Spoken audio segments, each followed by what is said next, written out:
Hello West Ham Network, it's Holly and today we are going to be playing a little game of Keep, Sell or Loan Midfield Edition. Let's go!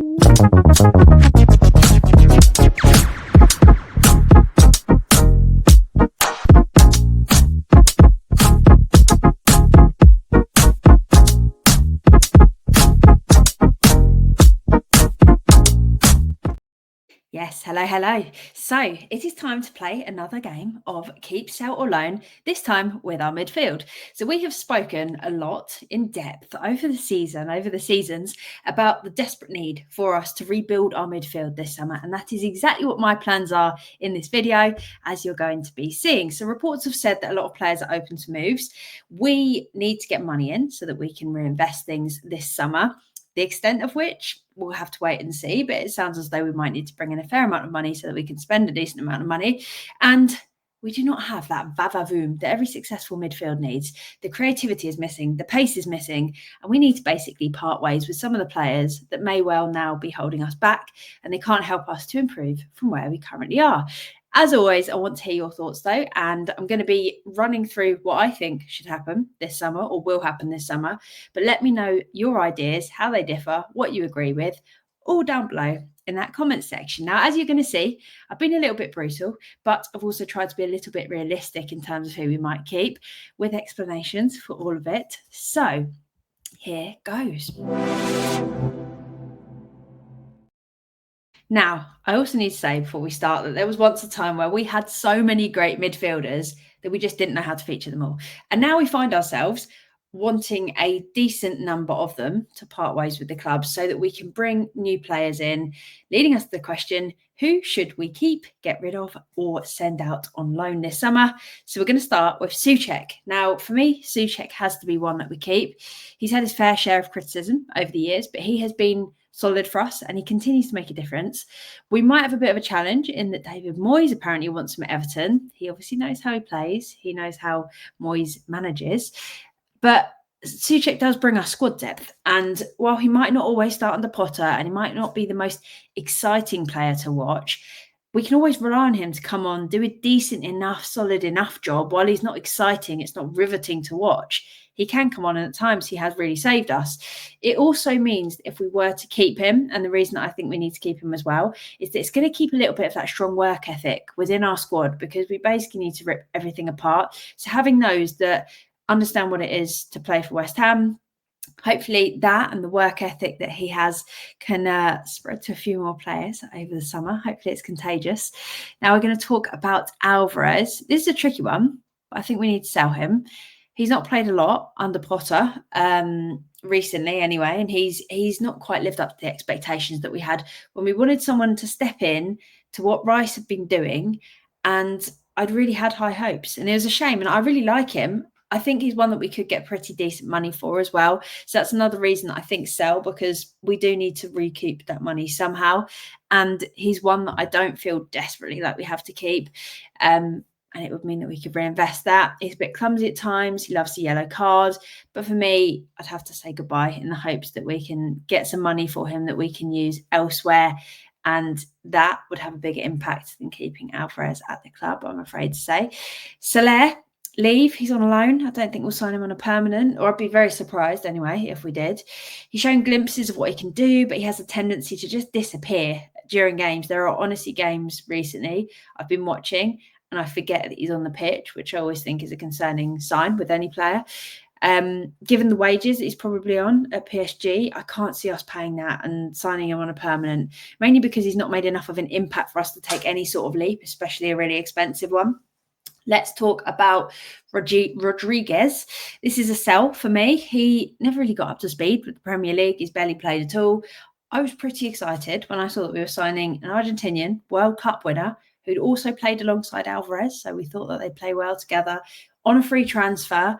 But he just looks like he's running through treacle a lot of the time. And we can't be having that, can we? We need an energetic midfield, and we can't have too many players that are just slowing things down in that middle. And unfortunately, I think that Rodriguez would be one of those.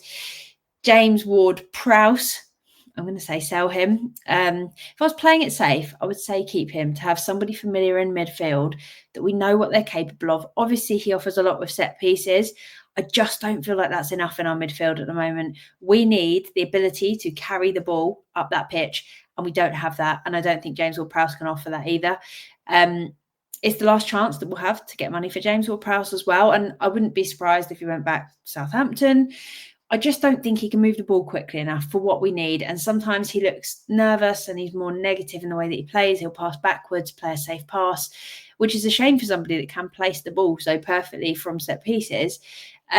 He's obviously had glimpses of looking good, but it's the same issue that we've had for ages in our midfield, where there's no speed in attack. And the only argument I can have for us keeping James Ward-Prowse would be that where we're potentially rebuilding that whole midfield, he could be one alongside like Soucek, for example, that could help keep that experience in there. And obviously good to have at the club, great person, motivated, good work ethic, good character. But I think that with James Ward-Prowse, unfortunately, again, it's another one where it's time to cut ties so that we can get that funds we can get those funds to spend elsewhere. Maybe we'll get 10 million for him, 8 million, 6 million, hopefully at least 8. But again, all this money will add up into us being able to hopefully get some youngsters in even, or bargains, or find some under the radar players if we don't have that much money. I can't see James Ward-Prowse right now making a difference to next season. Potts, keep. It feels like this is his chance. This is his chance to grab the ball by the horns and prove what he can do. He's been on 2 loans. He's done brilliantly at Wycombe and at Portsmouth. He's 21. So if ever there was a chance for him to now step up, bring him into the squad and just watch what he can do, it feels like now. And I really hope that we're pleasantly surprised and we see that he did well at Wycombe and Portsmouth, because he is now ready for the Premier League. That is what I really hope. Orford, another youngster. I think I'd send him out on loan. We've not seen enough of him in the games where we have seen him for me to make a call or to feel comfortable really making a call. But I think he could really benefit from doing what Potts has done. Obviously, you don't captain your country if you've not got something special, but I think going on loan for the next season or two will give him the experience that he needs to play regular first team football, really get up to speed in higher leagues, and then we can see what he can do and hopefully come and join that first team. Andy Irving. He'd be sold if it was up to me. The strangest signing and West Ham career of all time, unfortunately, I think has to come to an end now. He will go down in West Ham history as a bit of a cult hero, but realistically, I don't think Andy Irving is the answer to our midfield woes. So we're going to have to part ways. Paqueta, Lucas Paqueta. This one's definitely going to divide opinion. For me, it depends which game you ask me after. I'm going to say keep. First, I don't think anyone will spend much money on him because of the allegations that are looming over him. At times, he frustrates me more than any player that I've ever seen play football in any game, in any league.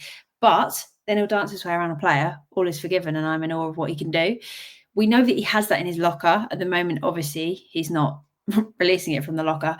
So we've just not seen much from him lately. But I'm still hopeful that we can get him back to a better level again. And if the betting allegations go away and nobody wants to pay a fair price for him in the meantime, I don't think we should sell him for pennies. And hopefully Potter can get him back to playing his best. We've definitely seen glimpses, again, of him being able to play well lately. There are obviously frustrations. And I think in the way that Lucas Paqueta plays, he's always going to be a frustrating one when he's not performing well. Like, when he does amazing step overs and he's nutmegging people and spinning and turning, you're like, wow, what an exciting player. When he does that or dives and then play carries on and we concede a goal, it does not feel anywhere near as exciting, does it? And I think that's just the type of player that he is, where things are going our way. It's going to be like amazing that he's trying these things. One mistake that leads to a goal, you're fuming at him. But yeah, at the moment, he's just not consistent enough. And he's a shadow of the player that he used to be. But because we're not going to get much money for him, and because I think that we can maybe unlock a little bit of that potential again, I would say keep. Because otherwise you're going to spend basically nothing. You're going to get nothing for him, in fact. So those have been the 9 players that I am. In fact, that is not it at all. What are we talking about? Those have been the 9 players that I'm classing as midfielders for the purpose of this video. If you're not already as well, head over to the defence video, and soon, which I just gave you a sneaky little peek at, we're going to be having the attack edition of Keep, Sell, Loan going live. Like I said, I'm really keen to hear your thoughts on the midfield situation. So let us know down below in that comment section what you think. What do you think? Do you agree? What do you disagree with? I'm sure you disagree with some of it. Also, please hit that thumbs up button if you haven't already, because it goes a really long way to support the channel. And of course, if you're new around here, make sure you subscribe so you can come back again and watch some more videos. We've got the lovely Russ and the lovely Anton, and it will be a joy to have you going back. So subscribe. That's all from me for now, but tune in at 5 p.m. where I'm going to be running through your Hammers headlines for today. And until next time, have a great day. Enjoy that sunshine. Come on, you Irons.